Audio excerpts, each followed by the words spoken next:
Part 6. The International Economy.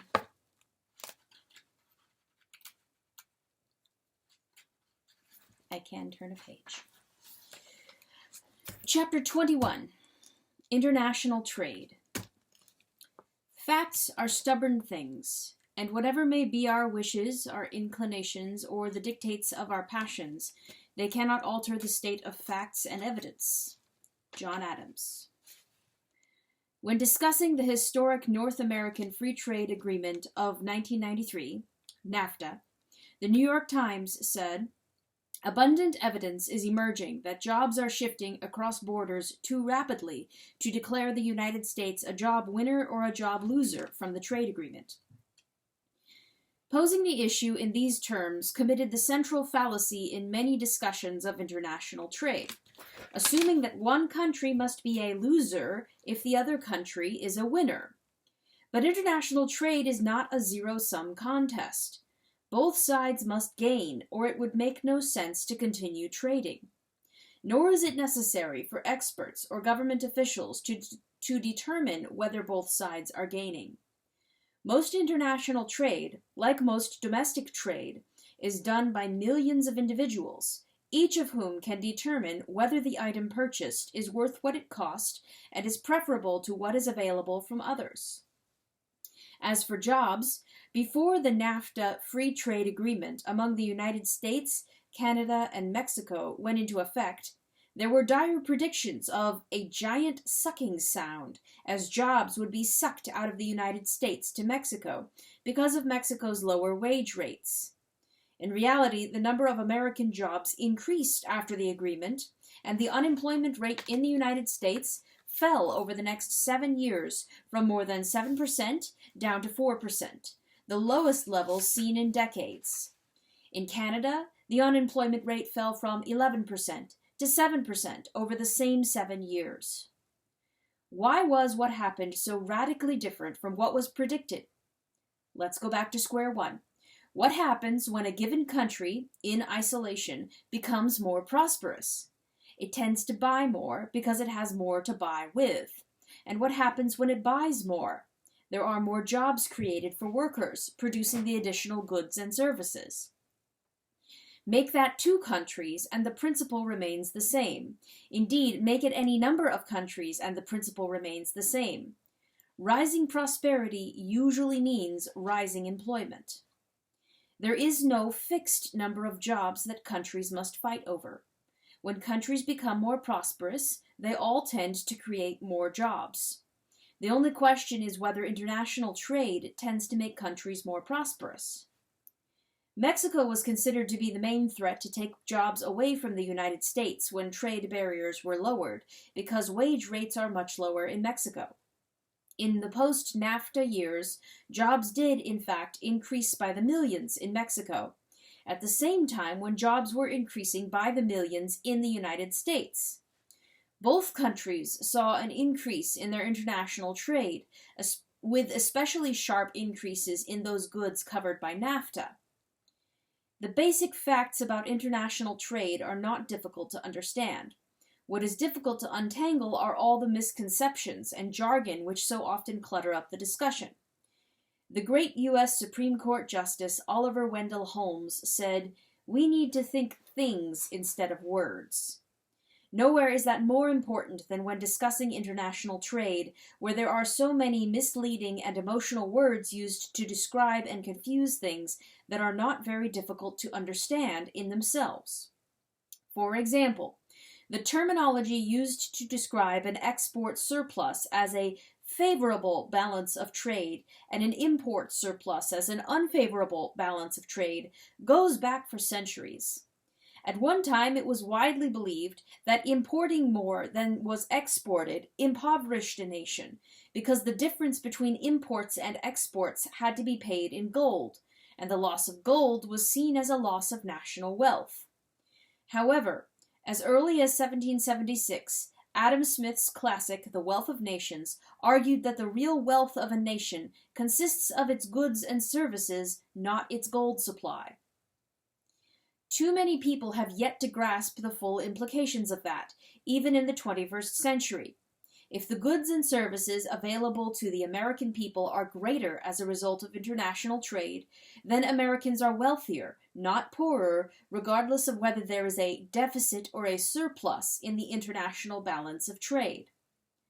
Incidentally, during the Great Depression of the 1930s, the United States had an export surplus, a favorable balance of trade, in every year of that disastrous decade.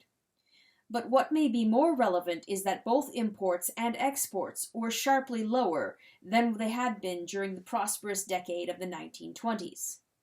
This reduction in international trade was a result of rising tariff barriers in countries around the world, as nations attempted to save jobs in their own domestic economies during a period of widespread unemployment by keeping out international trade.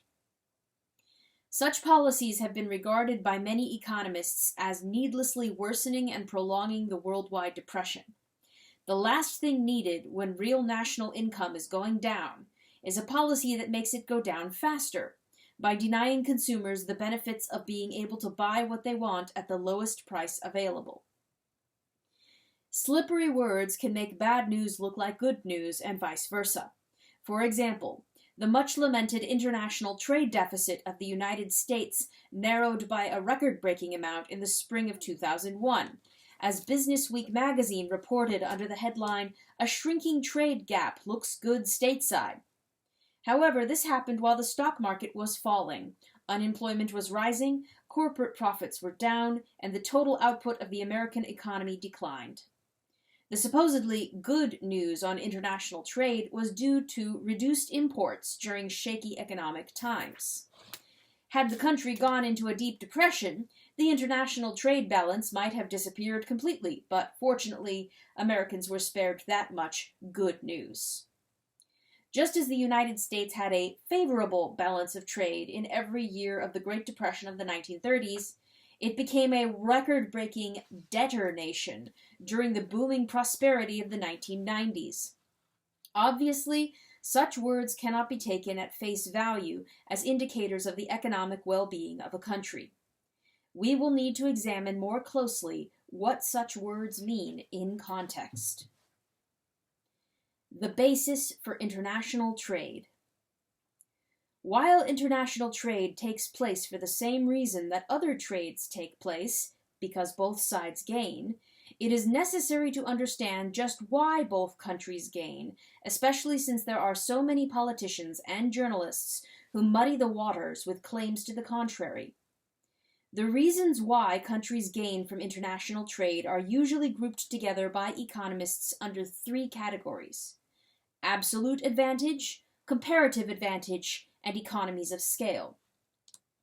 Absolute advantage. It is obvious why Americans buy bananas grown in the Caribbean. Bananas can be grown much more cheaply in the tropics than in places where greenhouses and other artificial means of maintaining warmth would be necessary. In tropical countries, nature provides free the warmth that people have to provide by costly means in cooler climates, such as that of the United States. Therefore, it pays Americans to buy bananas grown in the tropics, rather than grow them at higher costs within the United States. Sometimes the advantages that one country has over another, or over the rest of the world, are extreme. Growing coffee, for example, requires a peculiar combination of climatic conditions: warm, but not too hot, nor with sunlight beating down on the plants directly all day, nor with too much moisture or too little moisture, and in some kinds of soil, but not others. Putting together these and other requirements for ideal coffee-growing conditions drastically reduces the number of places that are best suited for producing coffee. In the early 21st century, more than half the coffee in the entire world was grown in just 3 countries: Brazil, Vietnam, and Colombia.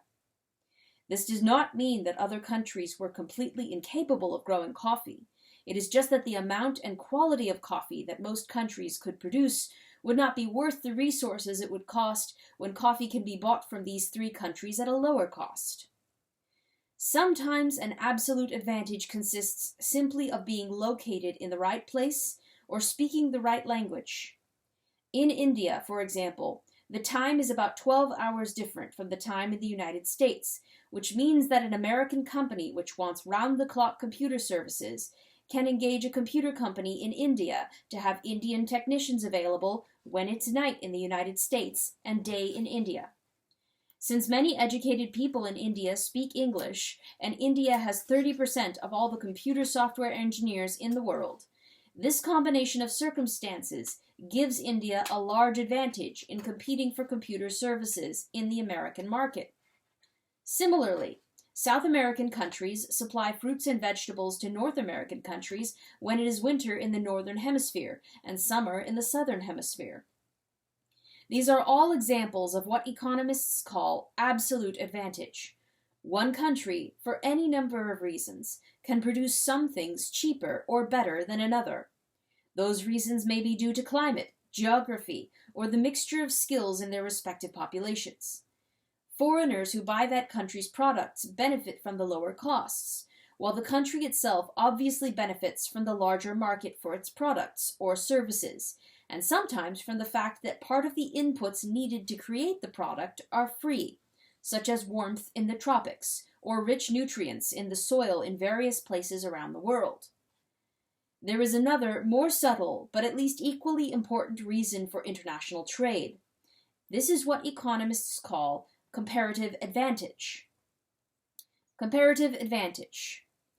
To illustrate what is meant by comparative advantage, suppose that one country is so efficient that it is capable of producing anything more cheaply than a neighboring country. Is there any benefit that the more efficient country can gain from trading with its neighbors? Yes. Why? Because being able to produce anything more cheaply is not the same as being able to produce everything more cheaply. When there are scarce resources which have alternative uses, producing more of one product means producing less of some other product. The question is not simply how much it costs, in either money or resources, to produce chairs or television sets in one country compared to another country, but how many chairs it costs to produce a television set when resources are shifted from producing one product to producing the other. If that trade-off is different between two countries, then the country that can get more television sets by foregoing the production of chairs can benefit from trading with the country that gets more chairs by not producing television sets. A numerical example can illustrate this point. Assume that an average American worker produces 500 chairs a month, while an average Canadian worker produces 450, and that an American worker can produce 200 television sets a month, while a Canadian worker produces 100. The following table illustrates what the output would be under these conditions if both countries produced both products versus each country producing only one of these products. In both tables, we assume the same respective outputs per worker and the same total number of workers, 500, devoted to producing these products in each country. With both countries producing both products under the conditions specified, their combined output would come to a grand total of 190,000 chairs and 90,000 television sets per month from a grand total of 1,000 workers. What if the two countries specialize, with the United States putting all its chair-producing workers into the production of television sets instead, and Canada doing the reverse?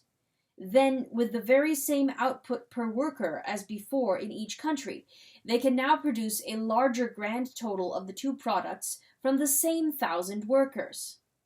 Without any change in the productivity of workers in either country, the total output is now greater from the same number of workers, that output now being 100,000 television sets instead of 90,000, and 225,000 chairs instead of 190,000.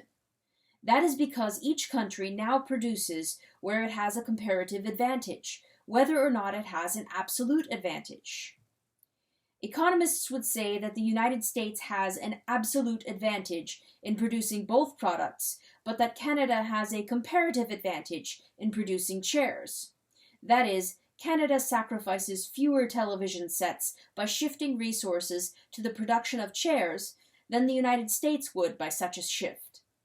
Under these conditions, Americans can get more chairs by producing television sets and trading them with Canadians for chairs, instead of by producing their own chairs directly. Conversely, Canadians can get more television sets by producing chairs and trading them for American-made television sets, rather than producing television sets themselves. Only if the United States produced everything more efficiently than Canada by the same percentage for each product would there be no gain from trade, because there would then be no comparative advantage. Such a situation is virtually impossible to find in the real world. Similar principles apply on a personal level in everyday life. Imagine, for example, that you are an eye surgeon and that you paid your way through college by washing cars. Now that you have a car of your own, should you wash it yourself or should you hire someone else to wash it, even if your previous experience allows you to do the job in less time than the person you hire? Obviously, it makes no sense to you financially or to society in terms of overall well-being for you to be spending your time sudsing down an automobile instead of being in an operating room saving someone's eyesight. In other words, even though you have an absolute advantage in both activities, your comparative advantage in treating eye diseases is far greater.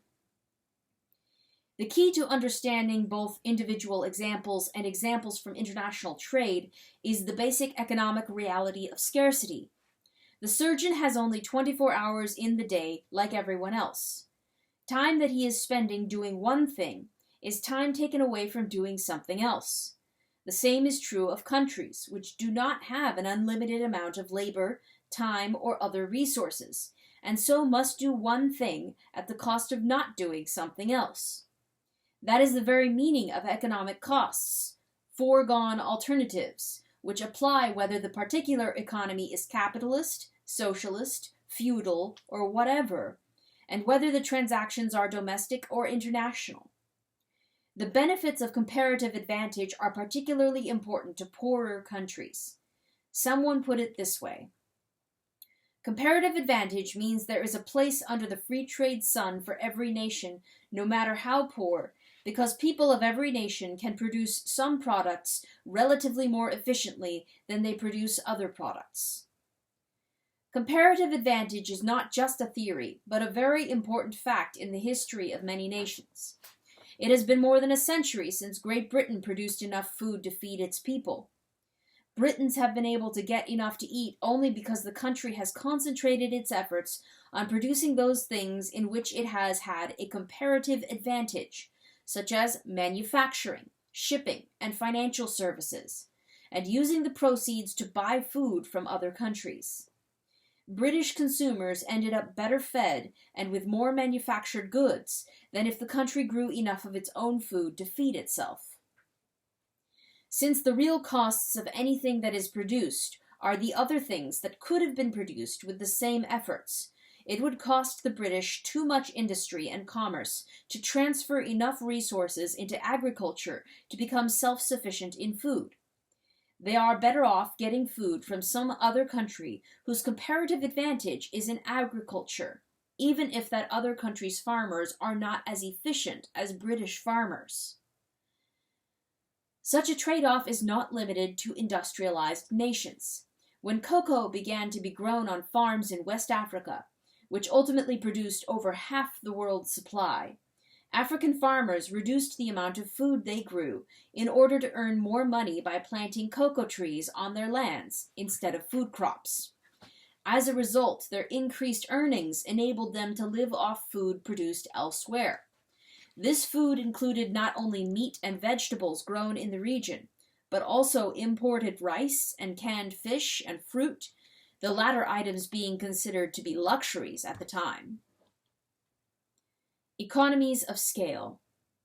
While absolute advantage and comparative advantage are the key reasons for benefits from international trade, they are not the only reasons. Sometimes a particular product requires such huge investment in machinery, in the engineering required to create the machinery and the product, as well as in developing a specialized labor force, that the resulting output can be sold at a low enough price to be competitive only when some enormous amount of output is produced, because of economies of scale, as discussed in Chapter 6. It has been estimated that the minimum output of automobiles needed to achieve an efficient cost per car is somewhere between 200,000 and 400,000 automobiles per year. Producing in such huge quantities is not a serious problem in a country of the size and wealth of the United States, where each of the three big domestic automakers, Ford, General Motors, and Chrysler, has had at least one vehicle with sales of more than 400,000, as did Toyota, while the Ford F-Series pickup truck has had more than 800,000 annual sales.